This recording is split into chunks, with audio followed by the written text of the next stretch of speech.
નમસ્કાર, આપ જોઈ રહ્યા છો નેશન પ્લસ ન્યૂઝ. હું છું આપની સાથે હેતલ ભગત.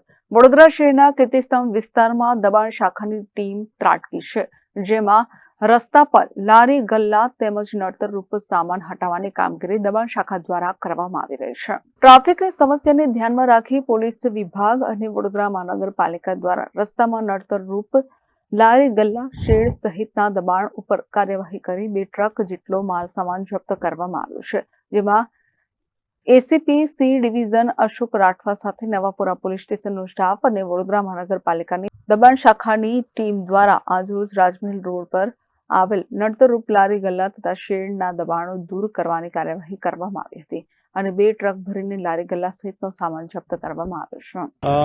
આજે છે પોલીસ દ્વારા અને કોર્પોરેશનની જે એસ્ટેટ વિભાગ છે એના દ્વારા આજરોજ ભગતસિંહ ચોકથી છેક રાજમહેલ ગેટ સુધી જે કંઈ પણ ગેરકાયદેસર દબાણો થયેલા છે કે ગેરકાયદેસર લારી ગલ્લાઓ હોય છે એની વિરુદ્ધમાં એન્ક્રોચમેન્ટ રિમૂવલ ડ્રાઈવ રાખવામાં આવેલ છે.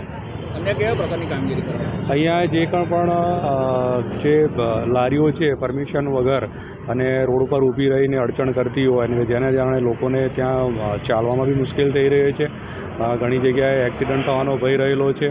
બીજું ઘણીવાર દુકાનોની બહાર શેડ બાંધવામાં આવેલા છે, બધા ગેરકાયદેસર છે. એ બધું છે એ રિમૂવ કરવામાં આવશે, જેથી કરીને લોકોને અડચણ થાય નહીં. કોઈ એક ગુનાના કોઈ સંડવાયેલા એવા કોઈ આરોપીને ત્યાં નહીં, આજે ફક્ત છે એ રોડ પરના જે દબાણો છે કે રોડ પર જે ગેરકાયદેસર લોકો કોઈ બી પરમિશન વગર લારી રાખી દે છે અથવા તો શેડ કાઢે છે અને લોકોને અડચણરૂપ થાય છે, એ પ્રકારની જવાબદાર ડ્રાઈવ ચાલી રહી છે. Bureau report, Nation plus news, Vadodara. સમાચારોના સતત અપડેટ મેળવવા માટે અમારી નેશન પ્લસ ન્યૂઝની યુટ્યુબ ચેનલને સબસ્ક્રાઇબ કરો, બેલ આઇકન દબાવો અને જોડાયેલા રહો ફેસબુક, ઇન્સ્ટાગ્રામ અને ટ્વિટર પર.